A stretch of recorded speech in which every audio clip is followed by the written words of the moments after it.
शेतकऱ्यांच्या हक्काच्या पाण्यासाठी रणजितसिंह शिंदे यांच्या पाठपुराव्याला यश. मंत्री विखे पाटील यांचे तातडीने पाणी सोडण्याचे आदेश. डाव्या कालव्याला 2500 क्युसेक्सने उद्या दिनांक 15 रोजी पाणी सुटणार. तसेच सीना-माडा व बोगद्यालाही पाणी सुटणार. सोलापूर जिल्ह्यात समाधानकारक पाऊस नसल्याने पाणी पातळी कमालीची घटली असून दुष्काळसदृश परिस्थिती निर्माण झाली आहे. शेतकऱ्यांची उभी पिके करपू लागली असून पिण्याच्या पाण्याचा प्रश्न गंभीर बनत चालला आहे.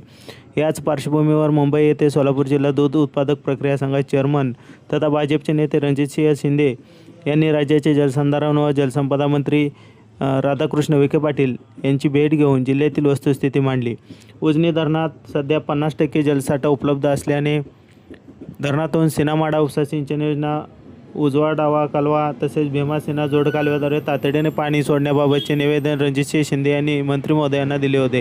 हे गांभीर्य ओळखून आमदार मंत्री राधाकृष्ण विखे पाटील साहेब यांनी तत्परतेने सोलापूर जलसंपदा विभागाचे मुख्य अभियंता चोपडे साहेब यांना फोनवरून तात्काळ पाणी सोडण्याचे आदेश दिले आहेत. त्यामुळे आता या भागातील बळीराजाच्या चेहऱ्यावरती हसू फुलले असून वारकरी भाविकांनाही याचा फायदा होणार आहे.